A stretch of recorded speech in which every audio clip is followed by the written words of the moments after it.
Discussion. AST के direct फॉर्मूले में बीएमयू को एमओआर लिमिटिंग के इक्वल होता है, प्रॉब्लम बनाते हैं तो बीएमयू की जगह एमयू लिमिटिंग क्यों नहीं यूज कर सकते? बीएमयू की जगह एमयू लिमिटिंग बिल्कुल यूज कर सकते हो, क्यों नहीं यूज कर सकते हो? इनफैक्ट यूज भी किया होगा हमने। पर अगर बीएमयू की वैल्यू एमयू लिमिटिंग निकल के आती है तो एएसटी यहाँ से निकालना ज़्यादा मुश्किल पड़ता है। अगर आपका moment of resistance ultimate moment of resistance के बराबर है, फिर तो डायरेक्टली निकालो ना AST limiting 0.87 FI AST limiting into D minus 0.42 XU। तो वहां से निकालना एरिया ऑफ सील ज्यादा आसान है, क्यों क्वाड्रेटिक इक्वेशन यूज करके सॉल्व कर रहे हो? तो आंसर यहाँ से भी आ जाएगा, you will get the answer from here also, तो आप डाल सकते हो। पर यहाँ से करते क्यों नहीं है? क्योंकि कैलकुलेशन लेंदी पड़ती है, दूसरा तरीका हमारा आसान पड़ता है। तो बिल्कुल कर सकते हो आप यहाँ से सॉल्व, कोई इशू नहीं है इसके अंदर, there is no issue. So today's point of discussion is flange section. So today's point of discussion is flange section. तो आज हम बात करेंगे किसकी? फ्लैंज सेक्शन की। अभी फ्लैंज सेक्शन क्या होता है? तो first point of reference, very significant point, बहुत ही सिग्निफिकेंट पॉइंट इनके लिए कि फ्लैंज सेक्शन कंपैरेटिवली ज़्यादा इकोनॉमिकल होता है और ज़्यादा एफिशिएंट होता है देन रेक्टेंगुलर सेक्शन। तो पहला पॉइंट बोल रहा है flange section. The first point says flange section is more economical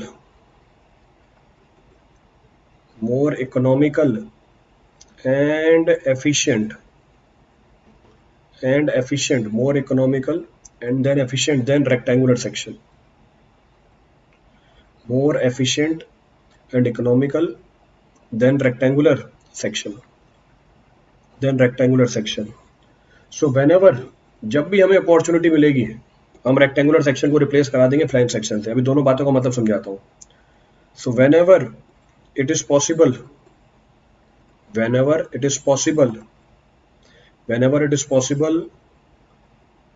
for rectangular section to be replaced by flange section, it is done. By flange section it is possible so whenever it is possible for rectangular section to be replaced by flange section, it is done. तो ये statement क्या बोल रही है? अब इस बात को समझने की कोशिश करते हैं, बहुत ही इंपॉर्टेंट पॉइंट है ये। अब इंपॉर्टेंट पॉइंट क्या है? हमारा जो फ्लैंज सेक्शन है वो इकोनॉमिकल भी होता है और एफिशिएंट भी होता है। किससे? रेक्टेंगुलर सेक्शन से। अब इकोनॉमिकल का मतलब क्या है, एफिशिएंट का मतलब क्या है, इस बात को समझने के लिए यहाँ पर मेरा पेज कम पड़ेगा, मैं अगले पेज पे जा रहा हूँ इस बात को समझाने के लिए। I am switching to the next page to make you explain the same point कि ये कैसे इकोनॉमिकल है, कैसे एफिशिएंट है, इस बात को समझने की कोशिश करते हैं कंसेप्चुअली। अगर ये बात समझ में आ गई, आगे तो बस कैलकुलेटिव पार्ट है, उसमें कोई ज़्यादा भारी चीज़ नहीं है। कंसेप्चुअल चीज़ यही है समझने वाली कि कैसे हमारा फ्लैंज सेक्शन ज़्यादा इकोनॉमिकल है और ज़्यादा एफिशिएंट है हमारे रेक्टेंगुलर सेक्शन से। तो इस बात को समझने के लिए लेट सपोज मैंने आपको ये सेक्शन बना के दिखाया, this is the section which I have shown. तो पहले वाले केस में हमारा रेक्टेंगुलर सेक्शन है, the first case rectangular section. ये न्यूट्रल एक्सिस बना दो, this is the neutral axis. तो ये न्यूट्रल एक्सिस बना दिया। सो न्यूट्रल एक्सिस बना दी। ऊपर वाले भी रेफरेंस वाली लाइन है, इसको भी हटाया। सो रेफरेंस वाली लाइन को भी हटाया। अब मेन चीज स्टार्ट करते हैं। तो लेट सपोज ये हमारा, अरे लाल कलर से दिखाते हैं, ये हमारा एरिया ऑफ स्टील है। ये मैं आपको फ्री हैंड से बना के दिखाता हूँ, रीजन भी कोई टूल नहीं है मेरे पास इस सर्कल को बनाने के लिए। I don't have any tool available to draw this circle effectively, तो मैं फ्री हैंड से बना देता हूँ उसे। So this is our rectangular section, ये हमारी रेक्टेंगुलर सेक्शन है। इसकी साइज मार्क कर सकते हो, B is the width, D is the effective depth. B width है, डी इसकी इफेक्टिव डेप्थ है। So B is the width, D is the effective depth. So D is the effective depth, B इसकी width है। तो B इसकी width है। First point of reference, पहला change क्या किया? What the first change that I brought about?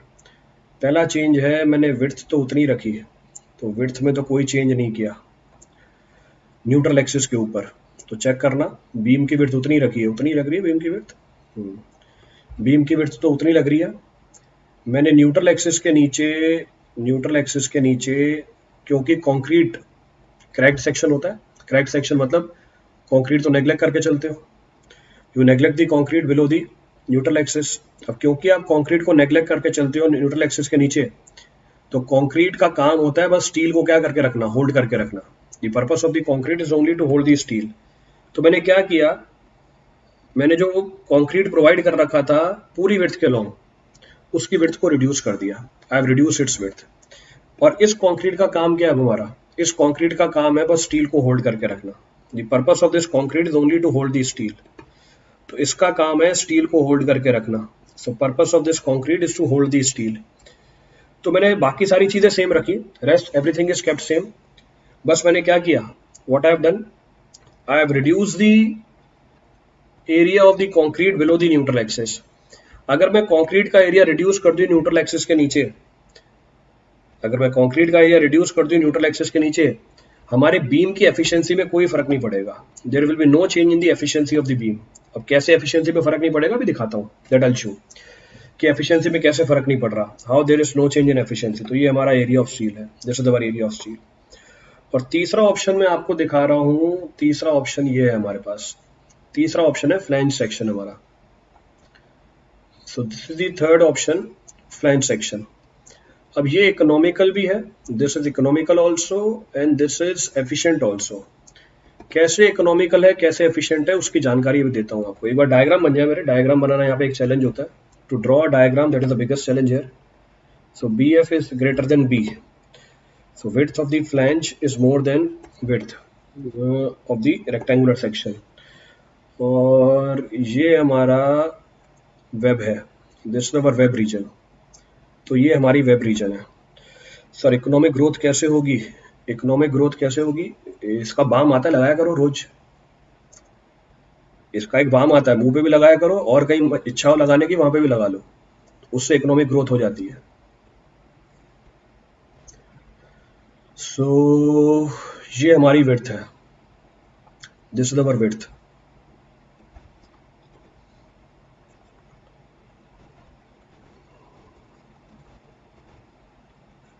तो this is our width. ये हाइपोथेटिकल सेक्शन है, तो हाइपोथेटिकल है इसलिए इसको एलिमिनेट किया। तो hypothetical section hence being eliminated. चलिए देखिए, अब डायग्राम मैंने बना दिया, I have drawn the diagram. अब डिस्कशन करते हैं, now will go for the discussion. चलो, विड्थ कम करने से placing of concrete between the reinforcement में प्रॉब्लम नहीं आएगी, क्यों, कोडल प्रोविजन तो फुलफिल कर रहे हो ना आप, मिनिमम स्पेसिंग फुलफिल कर रहे हो तो कोडल प्रोविजन फुलफिल हो गया। जब कोडल प्रोविजन फुलफिल हो गया इसका मतलब अब कोई दिक्कत है ही नहीं, now there is no issue. आपको तो कोडल प्रोविजन एनालाइज करना है ना, तो जितनी मिनिमम स्पेसिंग है आपने वो दे दिया, तो आपका कोडल प्रोविजन फुलफिल हो गया, रिक्वायरमेंट फुलफिल हो गई, now there is no issue, अब कोई दिक्कत नहीं है।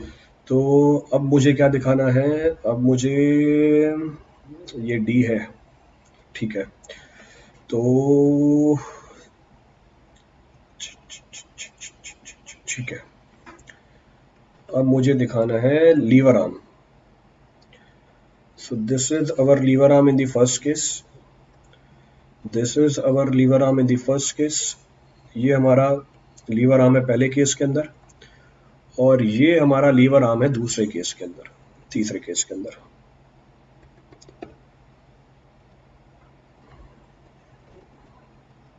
चलिए देखिए पूरी कहानी क्या है। अब मैंने सारे डायग्राम बना दिए, all the diagrams I have drawn. अब समझने की कोशिश करते हैं पूरे प्रोसेस को, will try to understand the entire process, कि किस बारे में डिस्कशन की जा रही है यहाँ पे। So this is lever arm 1, this is also lever arm 1, this is lever arm, इसको आप बोल सकते हो लीवर आर्म 3, या 2 बोलना है तो उसको 2 बोल दो, बराबर ही है ये इसके। चलो देखो, now concentrate on the system which I have shown. अब पूरा फोकस आपका अपनी स्क्रीन पे होना चाहिए, जो बात बता रहा हूँ उसको समझने की कोशिश करो। पहला मेरा रेक्टेंगुलर सेक्शन है, in the first case I have shown the rectangular section. तो ये नॉर्मल रेक्टेंगुलर सेक्शन है जो आपने पीछे डिजाइन कर रखा है, तो singly reinforced rectangular section that you have designed. Clear है, ये पहला केस है हमारा, this is our second case, this is our third case, ये तीसरी केस है। पहले केस में हमें पता है कि न्यूट्रल एक्सिस के नीचे जो कंक्रीट है उसको नेग्लेक्ट कर देते हैं, जब वो टेंशन को रेजिस्ट करने में कंट्रीब्यूट नहीं करता कुछ भी, तो हम प्रोवाइड क्यों करते हैं उसे? हम उसे प्रोवाइड करते हैं रीइंफोर्समेंट को होल्ड करने के लिए। To hold the reinforcement in the concrete, to hold the reinforcement in the section will require the concrete. तो उसका बस वही काम रह जाता है और कोई काम नहीं है न्यूट्रल एक्सिस के नीचे वाले कंक्रीट का। तो लेट अस सपोज इसका एरिया A1 है, इट्स एरिया इज A1। इसकी लीवर आर्म मैंने मार्क कर रखी है, इसकी लीवर आर्म है लीवर आर्म 1। इसका मोमेंट ऑफ रेजिस्टेंस है MR1। मोमेंट ऑफ रेजिस्टेंस निकालने आता है आपको? Compression into lever arm multiply कर दो, tension force into lever arm से मल्टीप्लाई कर दो। क्योंकि न्यूट्रल एक्सिस के नीचे कंक्रीट का काम था बस स्टील को होल्ड कराना, तो अगर मैं मिनिमम स्पेसिंग की रिक्वायरमेंट फुलफिल करूं और नीचे वाले कंक्रीट को घटा दूं, तो मेरा फायदा हुआ। मेरा फायदा क्या हुआ? दूसरे वाले सेक्शन में एरिया ऑफ कंक्रीट कम लगा। अगर दूसरे वाले सेक्शन में एरिया ऑफ कंक्रीट कम लगा तो A2 की वैल्यू A1 से ज्यादा होगी या कम होगी? A2 की वैल्यू A1 से ज्यादा होगी या कम होगी? A1 is the area of concrete, concrete का एरिया ध्यान रखना। तो A2 की वैल्यू A1 से ज्यादा होगी या कम होगी? What about the value of A2? कम निकल के आएगी। तो A1 हमारा A2 से ज्यादा है। अगर A1 A2 से ज्यादा है या A2 A1 से कम है, फायदा क्या मिला आपको? Area of concrete in section 2 is less than area of concrete in section 1। What is the advantage being obtained? Advantage ये मिला कि हमारी कॉस्ट कम हो गई। तो इसका मतलब दूसरा सेक्शन क्या हो गया? इकोनॉमिकल हो गया। It means the second section is more economical then the first one. पैसे बच गए हमारे, तो इसी को इकोनॉमी बोलते हैं। क्लियर है? अब जरा चेक करते हैं एफिशिएंसी में क्या फर्क पड़ा। एफिशिएंसी में दूसरे वाले सेक्शन की है लीवर आर्म LA2, दूसरे वाले सेक्शन की लीवर आर्म है LA2। जरा कोई मुझे बताएगा दूसरे वाले सेक्शन की लीवर आर्म और पहले वाले सेक्शन की लीवर आर्म में क्या फर्क है? दूसरे वाले सेक्शन की लीवर आर्म और पहले वाले सेक्शन की लीवर आर्म में क्या फर्क है? What the difference between lever arm of both the sections? What the difference between the lever arm of both the sections? कोई डिफरेंस नहीं है। क्यों? क्योंकि न्यूट्रल एक्सिस के ऊपर कंक्रीट सेम है, न्यूट्रल एक्सिस के नीचे स्टील सेम है, तो लीवर आर्म क्या मिलेगी आपको? सेम मिलेगी। तो दोनों सेक्शन की लीवर आर्म सेम है। अगर दोनों सेक्शन की लीवर आर्म सेम है, comment upon moment of resistance. अगर दोनों सेक्शन की लीवर आर्म सेम है, comment upon moment of resistance. Moment of resistance दोनों का सेम, इसका मतलब दोनों सेक्शन सेम मोमेंट को रेजिस्ट कर सकते हैं। अगर दोनों सेक्शन सेम मोमेंट को रेजिस्ट कर सकते हैं, दोनों की एफिशिएंसी क्या होगी? अगर दोनों सेक्शन सेम मोमेंट को रेजिस्ट कर सकते हैं, दोनों की एफिशिएंसी क्या होगी? सेम होगी। So their efficiency is same. So efficiency is same. तो दूसरा वाला सेक्शन पहले वाले सेक्शन से सस्ता है, पर दूसरे वाले सेक्शन की एफिशिएंसी पहले वाले सेक्शन की एफिशिएंसी के बराबर है। अभी तक की कहानी में कोई सा पॉइंट रिपीट कर लो। Any of the point to be referred up till now from this. तो दूसरा सेक्शन पहले वाले से इकोनॉमिकल है, पर दोनों की एफिशिएंसी क्या होगी? सेम होगी। Dead load in the second case is less, dead load in the second case is less. क्या फर्क पड़ा उससे? भैया एरिया सेम रखा हुआ है ना, डेड लोड कैसे चेंज हो गया?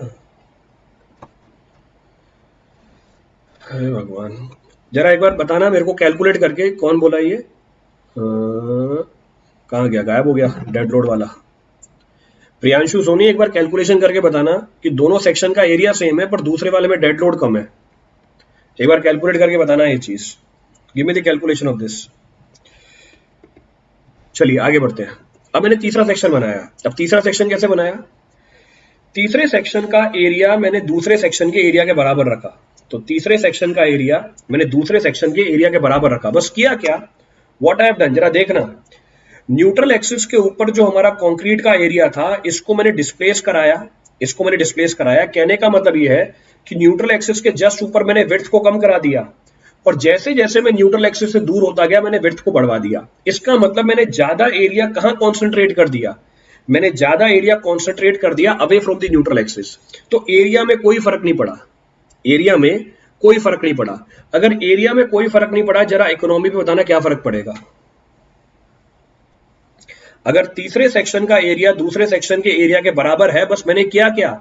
ज्यादा कंक्रीट न्यूट्रल एक्सिस से दूर लगा दिया, ज्यादा कंक्रीट न्यूट्रल एक्सिस से दूर लगा दिया, तो एरिया में फर्क नहीं पड़ा। तो दूसरे सेक्शन के एरिया और पहले सेक्शन, दूसरे सेक्शन का एरिया और अगर तीसरे सेक्शन का एरिया बराबर है, इकोनॉमी में क्या फर्क पड़ा? कोई इकोनॉमी में फर्क नहीं पड़ा। इसका मतलब दोनों सेक्शन की इकोनॉमी क्या रहेगी? सेम रहेगी। तो दोनों सेक्शन की इकोनॉमी सेम रहेगी। Economy of both the section is same. तो हम बोल सकते हैं economy is same. Economy is same. अगर इकोनॉमी सेम है तो तीसरा सेक्शन भी इकोनॉमिकल हुआ। तीसरा सेक्शन किसके कंपैरिजन में इकोनॉमिकल हुआ? तीसरा सेक्शन किसके कंपैरिजन में इकोनॉमिकल हुआ? तीसरा सेक्शन किसके कंपैरिजन में इकोनॉमिकल हुआ? पहले वाले सेक्शन के कंपैरिजन में इकोनॉमिकल हो गया, पर दूसरे वाले और तीसरे वाले की इकोनॉमी सेम रही। दूसरे वाले और तीसरे वाले की इकोनॉमी क्या रही? सेम रही। पर क्योंकि तीसरे वाले सेक्शन में आपने ज्यादा कंक्रीट को डिस्प्लेस कर दिया न्यूट्रल एक्सिस से दूर, तो तीसरे वाले सेक्शन की लीवर आर्म बढ़ गई। तो तीसरे वाले सेक्शन की लीवर आर्म ज्यादा है, तो lever arm of section 3 is more than lever arm of section 2। इसका मतलब moment of resistance of section 3 is more than moment of resistance of section 2। इसका मतलब तीसरा वाला सेक्शन क्या है? ज्यादा एफिशिएंट है। इसका मतलब तीसरा वाला सेक्शन क्या है? ज्यादा एफिशिएंट है। तो third section is more efficient, तो हम बोलेंगे एफिशिएंट। तो ये एफिशिएंट है। तो तीसरा वाला सेक्शन पहले वाले से ज्यादा इकोनॉमिकल है और तीसरा वाला दूसरे वाले से ज्यादा एफिशिएंट है। तो ऑब्वियसली मैं क्या प्रोवाइड करूंगा? तीसरा सेक्शन प्रोवाइड करूंगा। तो जहां जहां हमें अपॉर्चुनिटी मिलेगी, तो जहां भी मौका मिला, मैं रेक्टेंगुलर सेक्शन को रिप्लेस करा दूंगा फ्लैंज सेक्शन से। तो आखिरी वाला कहलाता है flange section. So third section is more economical than the first one and more efficient than the second one. So it is technically termed as flange section. इसको technically flange section बोला जाता है। तो जहां मौका मिलेगा हम एक रेक्टेंगुलर सेक्शन को एक फ्लैंज सेक्शन से रिप्लेस कर देंगे, क्योंकि ये ज्यादा इकोनॉमिकल भी होता है और ज्यादा एफिशिएंट भी होता है।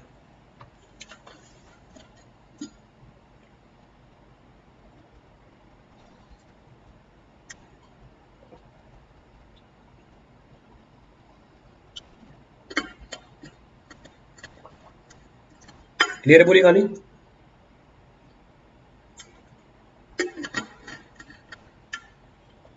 कोई सा पॉइंट रिपीट करना उसमें से किसी के लिए?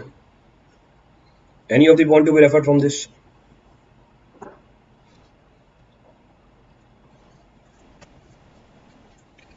मोमेंट ऑफ इनर्शिया भी बढ़ जाएगा, बिल्कुल मोमेंट ऑफ इनर्शिया भी बढ़ जाएगा। सो आई विल ऑल्सो इंक्रीज। चले आगे। तो है एक छोटी सी बात, पर बहुत ही पते की बात है। तो very small concept but a very deep concept. चलो भैया आगे चलते हैं, विल कंटिन्यू।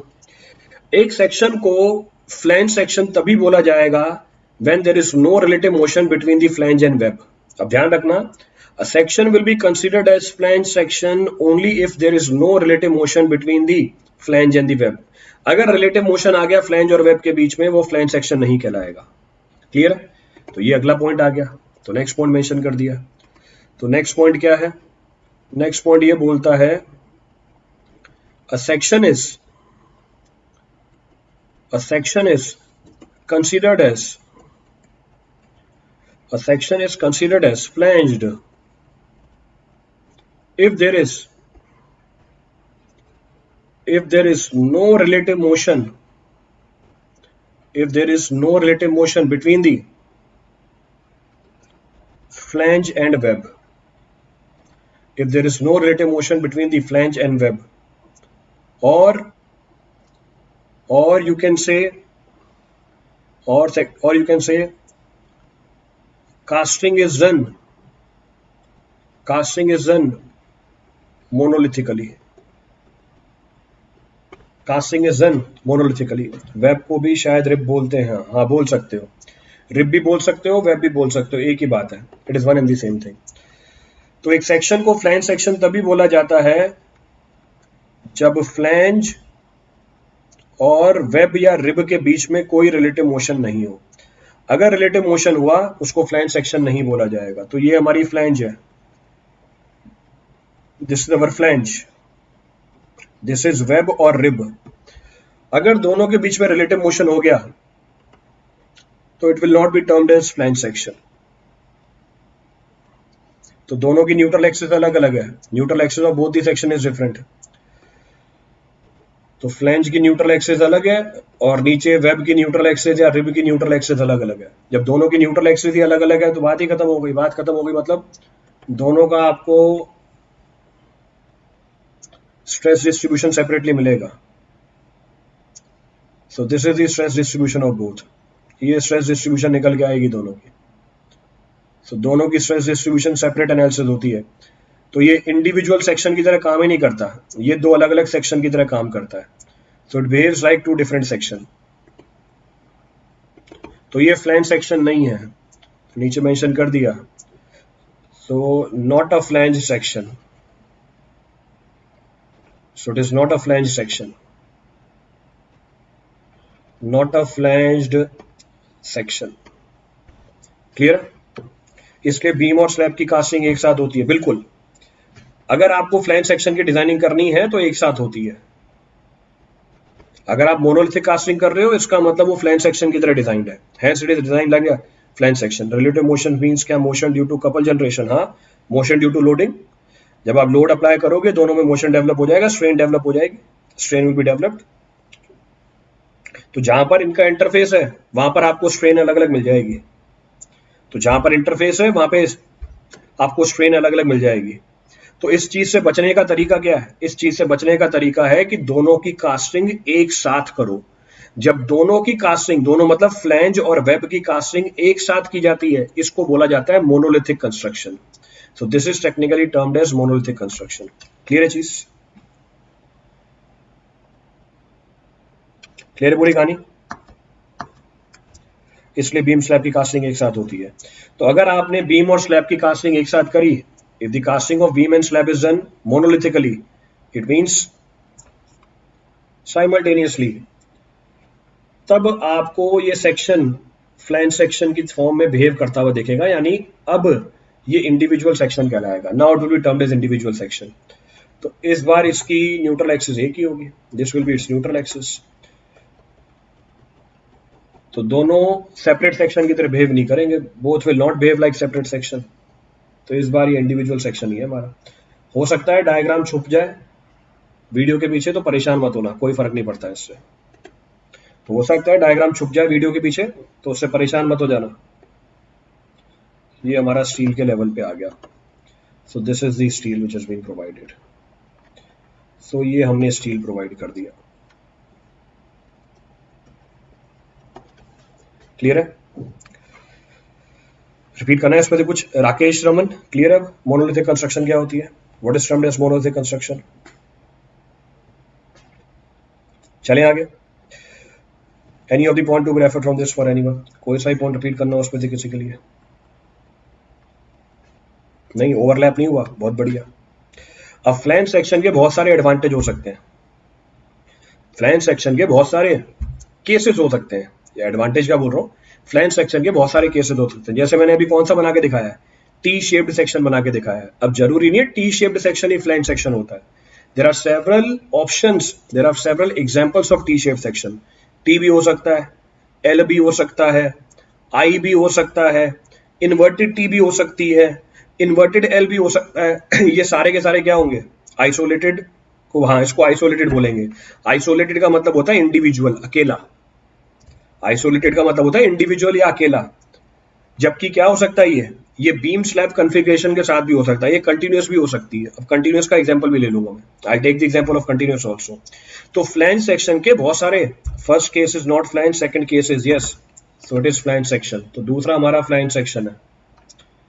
तो नीचे मैंने लिखा भी है, तो पहले वाले केस के नीचे लिखा है नॉट अ फ्लैंज सेक्शन, दूसरे वाले केस के नीचे लिखा है फ्लैंज सेक्शन। तो फ्लैंज सेक्शन के कौन कौन से ऑप्शंस हो सकते हैं? फ्लैंज सेक्शन के हमारे पास ऑप्शंस है टी। तो मैं आपको पूरा डायग्राम नहीं बना रहा हूँ विड्थ के साथ, मैं आपको बस शेप बता रहा हूँ। ये भी फ्लैंज सेक्शन है। Then this is I, this is also flange section. Then inverted T भी हो सकता है, इन्वर्टेड टी, ये भी फ्लैंज सेक्शन है। देन एल और इन्वर्टेड एल, ये भी फ्लैंज सेक्शन है। So there are several options of flange section. ये सारे के सारे ऑप्शंस है हमारे फ्लैंज सेक्शन के। तो n number of options are there, और भी हो सकते हैं। सो एग्जांपल्स आगे लिख दिया एक्सेट्रा, तो एग्जांपल्स आगे मेंशन कर दिया एक्सेट्रा। तो ये एग्जांपल्स हैं सारे फ्लैंज सेक्शन के। These are the examples of flange sections. Sir अगर दो न्यूट्रल एक्सेस है तो मोमेंट ऑफ रेजिस्टेंस भी डबल कैलकुलेट करना पड़ेगा। दो मोमेंट ऑफ रेजिस्टेंस हैं, दो न्यूट्रल एक्सेस हैं, तो मोमेंट ऑफ रेजिस्टेंस कैसे कैलकुलेट होता है, उसके लिए आपको स्ट्रेंथ ऑफ मटेरियल करनी पड़ेगी। फिर इसको हम इक्विवेलेंट सेक्शन के फॉर्म में कन्वर्ट करते हैं। क्योंकि ये कॉम्पोजिट सेक्शन है, कॉम्पोजिट सेक्शन को हम कन्वर्ट कर लेते हैं इक्विवेलेंट सेक्शन के अंदर, फिर उस इक्विवेलेंट सेक्शन की मोमेंट ऑफ रेजिस्टेंस निकाली जाती है। We calculate the moment of resistance of the equivalent section. Clear यहाँ तक की कहानी? पोर्च भी होता है, बिल्कुल पोर्च भी होता है, तो पोर्च भी हो सकता है बिल्कुल। तो porch which is subjected to sagging और हॉगिंग मोमेंट, तो बिल्कुल कर सकते हो। क्वेश्चन में अगर मेंशन नहीं है, मोनोलिथिक है या आइसोलेटेड है, तो क्या लेकर डिजाइन करेंगे? देखो बेटा, अगर वो चाहता है आपसे रेक्टेंगुलर सेक्शन डिजाइन करना, तो वो रेक्टेंगुलर सेक्शन ही देगा आपको। पर जब वो टी शेप्ड सेक्शन दे रहा है, तो वो क्यों रेक्टेंगुलर डिजाइन करवाएगा आपको? Why he will go for designing of rectangular section? तो ये कॉमन सेंस की बातें होती हैं, it is a common sense. तो अगर उसने आपको टी शेप्ड सेक्शन दिया है, तो उसका मतलब फ्लैंज सेक्शन ही डिजाइन करवाना चाहता है, चाहे बोले या नहीं बोले। अगर उसको रेक्टेंगुलर सेक्शन डिजाइन करवाना होता तो वो आपको बोलता ही नहीं टी शेप सेक्शन के बारे में, तो वो तो रेक्टेंगुलर डिजाइन कराता, he would have mentioned rectangular only. बाकी सवाल पढ़ के डिसाइड किया जाता है, कोई फिक्स चीज नहीं होती है, it is not a fix thing. You have to simply read the problem and accordingly you have to analyse. Next point of reference, फिर से जो बात समझने वाली है यहाँ पे, फिर से जो बात समझने वाली ये है कि अगर आपने मोनोलिथिक कंस्ट्रक्शन करी, अगर आपने मोनोलिथिक कंस्ट्रक्शन करी स्लैब और बीम की, तो स्लैब और बीम आपने एक साथ कास्ट किए। अगर स्लैब आपकी कंप्रेशन में है, अगर स्लैब आपकी कंप्रेशन में है, तो वो भी रेजिस्टेंस ऑफर करेगी अगेंस्ट द मूवमेंट। क्यों? क्योंकि स्लैब के अंदर जो कंक्रीट है वो भी कंप्रेसिव फोर्स डेवलप करेगा। तो उस केस के अंदर आप बीम को डिजाइन कर सकते हो एज अ फ्लैंज सेक्शन। मैं फिर से रिपीट कर रहा हूं, अगर आपने स्लैब और बीम की मोनोलिथिक कंस्ट्रक्शन कर रखी है, और स्लैब हमारी न्यूट्रल एक्सिस के एक ऐसे रीजन में है जहां पर कंप्रेशन डेवलप हुई, उस केस में स्लैब भी रेजिस्टेंस ऑफर करेगी अगेंस्ट द मोमेंट। तो आप बीम को फ्लैंज सेक्शन की तरह डिजाइन कर सकते हो।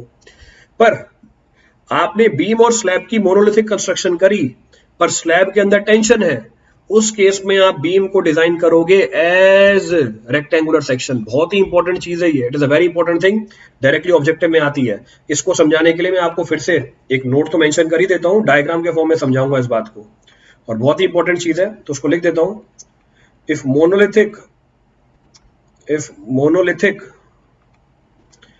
monolithic construction of slab and beam is done, and slab is in compression region,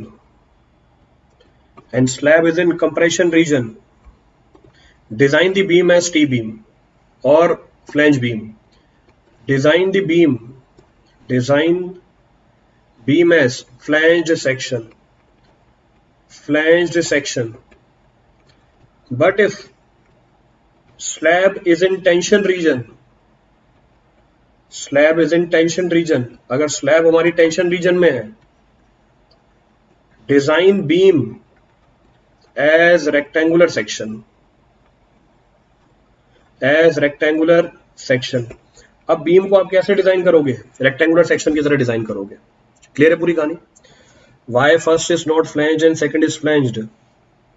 बेटा तो सारे फ्लैंज के एग्जांपल लिखे मैं सोनू सिंह, मैंने इस पेज पे जितने भी एग्जांपल है सारे किसके हैं? सारे के सारे फ्लैंज सेक्शन के एग्जांपल ही तो है। एग्जांपल ऑफ फ्लैंज सेक्शन, ये एग्जांपल किसके हैं? फ्लैंज सेक्शन के। These are the example of flange section. तो पहला और दूसरा किसकी बात कर रहे हो? When compression in the slab then designed as flanged beam, else tension the slab is designed as। ठीक है, अब क्या मतलब है इस बात का, इसको समझने की कोशिश करते हैं। We'll try to understand this।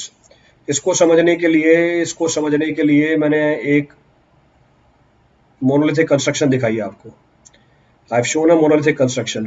ये मोनोलिथिक कंस्ट्रक्शन है हमारे स्लैब और बीम की। This is the monolithic construction of slab and beam। तो मोनोलिथिक कंस्ट्रक्शन है हमारे स्लैब और बीम की। स्लैब यहीं पे खत्म नहीं हो गई है। जब मैं ये वाला सिंबल बनाता हूं, इसका मतलब स्लैब अभी आगे एक्सटेंड हो रही है, स्लैब इज एक्सटेंडिंग। तो स्लैब अभी आगे एक्सटेंड हो रही है, अभी स्लैब खत्म नहीं हुई है हमारी यहाँ पे। So this is not finished, ये फिनिश नहीं हुई है। तो ये हमारी न्यूट्रल एक्सिस है, this is our neutral axis, this is the neutral axis of the system. Monolithic construction ही है, दिस इज मोनोलिथिक कंस्ट्रक्शन। ये एरिया ऑफ स्टील है, this is area of steel. Let suppose ये compression है, ये tension side है। तो ऊपर वाली कंप्रेशन साइड है, नीचे वाली टेंशन साइड है। आप इस बीम को डिजाइन करोगे कैसे? As a flange section. You will design this as flange section only. तो ये मैंने मार्क करके दे दिया आपको। आप इसको फ्लैंज सेक्शन की तरह ही डिजाइन करोगे। क्लियर है चीज? रिपीट करना है इसमें कुछ भी? पर let us suppose slab tension side पे है, तब आप बीम को रेक्टेंगुलर बीम की तरह डिजाइन करोगे। कैसे? और ये बात भी एक्सप्लेन कर सकते हैं, आप खुद ही समझ गए होंगे अभी तक, नहीं समझे तो बता दूंगा अभी। लेट अस सपोज ये हमारी सिचुएशन है, this is our situation now. Monolithic construction है, construction is monolithic, this is area of steel, नहीं, so this is monolithic construction, ये हमारी मोनोलिथिक कंस्ट्रक्शन है। This is the steel which is being provided, ये area of steel है। Beam अभी extend हो रही है, बीम अभी एक्सटेंड हो रही है आगे। ये हमारी न्यूट्रल एक्सिस है, this is our neutral axis, so ये न्यूट्रल एक्सिस है। न्यूट्रल एक्सिस, इस बार टेंशन ऊपर है, कंप्रेशन नीचे, यानी हॉगिंग मोमेंट है। तो इस बार टेंशन ऊपर है, कंप्रेशन नीचे है, हॉगिंग मोमेंट है। अब आप बीम को डिजाइन करोगे कैसे? अब आप बीम को डिजाइन करोगे एज अ रेक्टेंगुलर बीम। क्यों? Why it is so? Because we are known to the fact कि टेंशन साइड पे कंक्रीट का एरिया हम क्या कर देते हैं, टेंशन साइड पे कंक्रीट का एरिया हम क्या कर देते हैं, नेग्लेक्ट कर देते हैं। तो टेंशन साइड में तो पूरा कंक्रीट का एरिया नेग्लेक्टेड है, तो आपने इस बार इसको कैसे डिजाइन करना है? आपने इसको इस बार डिजाइन करना है रेक्टेंगुलर सेक्शन की तरह। You have to design this as rectangular section. तो भले ही आपने स्लैब और बीम की मोनोलिथिक कंस्ट्रक्शन कर रखी है, इसका मतलब ये नहीं होगा कि हमेशा बीम फ्लैंज सेक्शन की तरह डिजाइन होगी। बीम फ्लैंज सेक्शन की तरह डिजाइन होगी या नहीं होगी, ये डिपेंड कर जाएगा कि स्लैब न्यूट्रल एक्सिस के किस साइड पे है, कंप्रेशन साइड पे या टेंशन साइड पे है। अगर स्लैब न्यूट्रल एक्सिस के कंप्रेशन साइड पे है, तब तो आप बीम को डिजाइन करोगे एज अ फ्लैंज सेक्शन, क्योंकि अब स्लैब भी क्या करेगी, मोमेंट को रेजिस्ट करने में कंट्रीब्यूशन देगी, तो उसमें जो कंक्रीट है उसमें कंप्रेशन डेवलप होगा। तो अब हम इसको फ्लैंज सेक्शन की तरह डिजाइन कर सकते हैं। पर अगर आपकी स्लैब टेंशन साइड पे न्यूट्रल एक्सिस के, अब पूरा का पूरा कंक्रीट नेग्लेक्टेड है, अब मेरी बीम कैसे डिजाइन होगी, रेक्टेंगुलर सेक्शन की तरह डिजाइन होगी। Now the beam will be designed as rectangular section only. कोई सा ही पॉइंट रिपीट करना हो उसमें से, any of the point to be referred from this for anyone? Clear है पूरी कहानी? Means at the junctions of the slab rectangular beam, बिल्कुल सही बात है। जंक्शन पे हमेशा नेगेटिव मोमेंट निकल के आती है, तो जंक्शन पे हमेशा कुछ ना कुछ नेगेटिव मोमेंट तो आपको मिलेगी। At junction you will find certain extent of negative bending moment, इसलिए जंक्शंस पे हमेशा बीम रेक्टेंगुलर बीम की तरह डिजाइन होती है। सेंटर में बीम हमेशा फ्लैंज सेक्शन की तरह डिजाइन होती है। At the centre beam is always designed as flange section. तो बिल्कुल सही बात है, helping hand, absolutely correct, helping hand.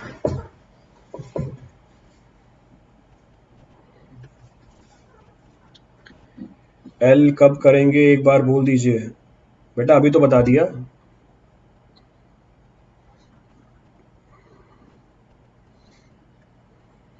अभी तो डिस्कस किया कि इसमें से कोई सा भी फ्लैंज सेक्शन दे सकते हो, टी भी दे सकते हो। एल एल कहाँ आएगी, कोने पे आ जाएगी। कैंटिलीवर सेक्शन बेटा ये क्रॉस सेक्शन बना हुआ है, लॉन्गिट्यूडनल सेक्शन नहीं है। टेक प्रॉपर केयर, कौन है कैंटिलीवर वाला? हेमंत भाई, ये सारे के सारे क्रॉस सेक्शन है बीम के, इससे लॉन्गिट्यूडनल सेक्शन के बारे में कुछ पता नहीं चल रहा। तो ये कैंटिलीवर भी हो सकती है, सिंपली सपोर्टेड भी हो सकती है, फिक्स भी हो सकती है। सपोर्ट कंडीशन के बारे में कोई कमेंट नहीं किया मैंने यहाँ पे। These are the cross sections of the beam, these are not the longitudinal sections of the beam. अगर टॉप और बॉटम बोथ स्टील है तो कौन सा सेक्शन? बेटा स्टील से मतलब नहीं है, कंप्रेशन टेंशन से मतलब है। तो टॉप और बॉटम पे स्टील से मतलब नहीं है, टॉप और बॉटम पे कंप्रेशन और टेंशन से मतलब है। तो एक जगह पे कंप्रेशन होगी, दूसरी जगह पे टेंशन होगी, दोनों जगह कंप्रेशन, दोनों जगह टेंशन नहीं हो सकता। फ्लैंज बीम के मिड पर सैगिंग बेंडिंग मोमेंट होगा, फ्लैंज बीम के मिड पर सैगिंग बेंडिंग मोमेंट होगा। बेटा पुष्पेंद्र पता नहीं क्या बोल रहे हो आप ये। अरे सैगिंग मोमेंट, हॉगिंग मोमेंट उसकी लेंथ के लॉन्ग निकल के आता है भाई। ये क्रॉस सेक्शन बना हुआ है, क्या बोल रहे हो, पूरा फंडा ही हिला पड़ा है इनका तो। अरे सैगिंग मोमेंट जब मैं बोल रहा हूं मिड पे मैक्सिमम निकल के आ रहा है, या पॉजिटिव है, या सैगिंग है, या हॉगिंग है, वो लेंथ के लॉन्ग चलता है। ये क्रॉस सेक्शन बनी हुई है, this is the cross section which is being shown to you. Junction वाला और सेंटर पे समझ नहीं आया सर, तो वो तो बेटा मैंने बनाया नहीं अभी, that I am not shown. वो तो अभी आगे केस आएगा, दैट केस आई डिस्कस, तो वो केस तो अभी मैं डिस्कस करूंगा। तो ये अभी मतलब क्रॉस सेक्शन के बीच में बोल रहा है अगर फ्लैंज सेक्शन हुआ तो सेंटर पे बेंडिंग मोमेंट सैगिंग हो जाएगी। अरे सैगिंग होगी तो मेरी सपोर्ट कंडीशन पे डिपेंड करती है, सपोर्ट कंडीशन थोड़ी दिख रहा है यहाँ पे। R पढ़कर समझ नहीं पाया और चलिए, नहीं मैं किसकी बात कर रहा हूँ, मैं इस चीज की बात कर रहा हूँ। अभी आपने ये डाउट पूछ ही लिया है, अभी अगर आपने डाउट ये पूछ लिया है, मैं इस चीज की बात कर रहा हूँ। I am talking about this. Let suppose ये हमारी सिचुएशन है, ये सिचुएशन है हमारी। If this is our situation, लो ये हमारी बीम है, दिस इज अवर बीम, ये लोडिंग है इसके ऊपर। लोडिंग दिखाओ हरे कलर से, सो लोडिंग दिखाओ हरे कलर से। So loading is being shown by green colour. ये हमारी बीम है, if this is our beam, ये हमारी बीम है, ये इसका क्रॉस सेक्शन है, this is the cross section. Cross section कुछ भी हो सकता है, let suppose cross section T है, तो ये इसका क्रॉस सेक्शन है, this is the cross section. ये जब बीम को एनालाइज कर रहा हूं, बताओ सपोर्ट पे बेंडिंग मोमेंट कैसा होगा, सपोर्ट पे बेंडिंग मोमेंट कैसा होगा। और एग्जांपल के इस केस के अंदर सपोर्ट पे बेंडिंग मोमेंट कैसी हो जाएगी, सपोर्ट पे बेंडिंग मोमेंट होगी हमारी नेगेटिव यानी हॉगिंग, और सेंटर पे कैसी होगी, सैगिंग होगी। तो सेंटर पे सैगिंग है, सपोर्ट पे हॉगिंग है। क्लियर है चीज। तो बीम वैसी की वैसी ही है, beam is same. Let suppose आप स्लैब भी डिजाइन कर रहे हो साथ में इसके, you are designing the slab also.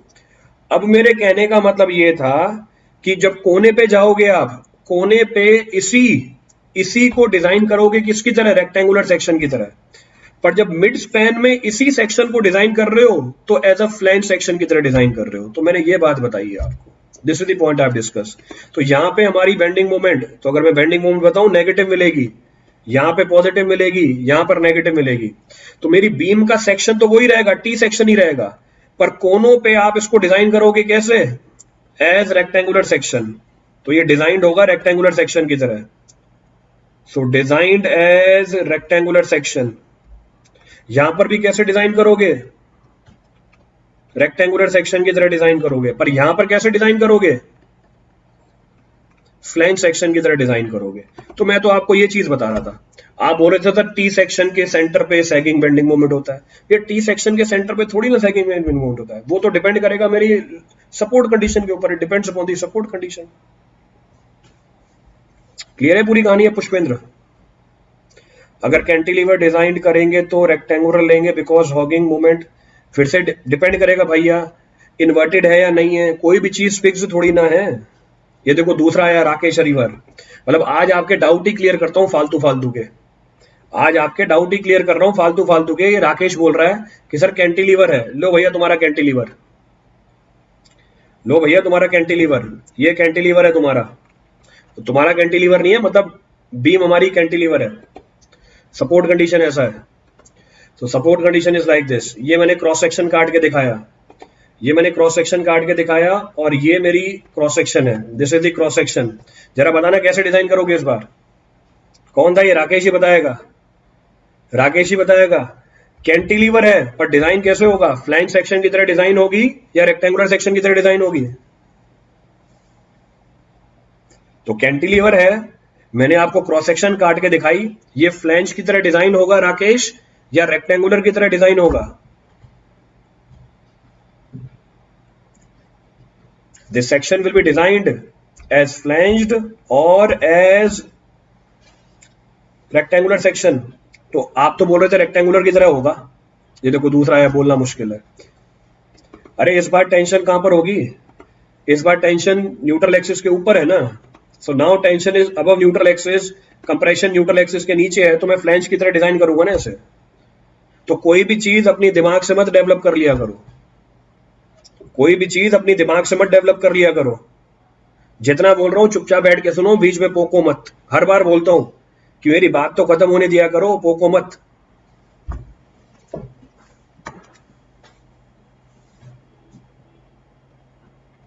Clear है, चलूं अब आगे, और कोई डाउट आ रहा हो,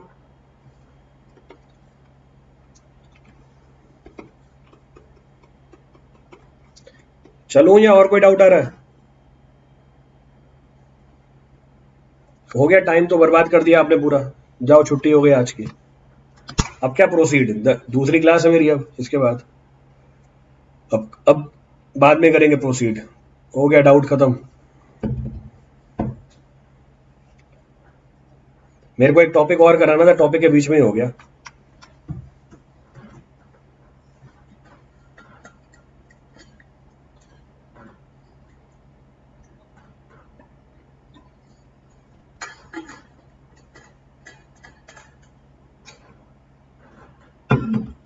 बेटा दूसरी क्लास सेटअप करनी पड़ती है, 5 मिनट लग जाते हैं उसके अंदर। हंस हंस के पेट दुख गया। क्यों भाई, क्यों पेट दुख रहा है तुम्हारा?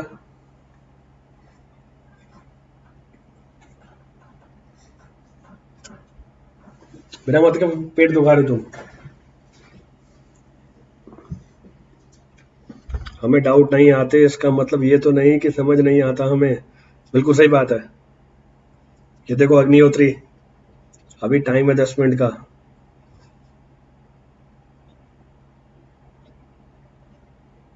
चलो टाटा बाय बाय, अभी अगली क्लास है मेरी।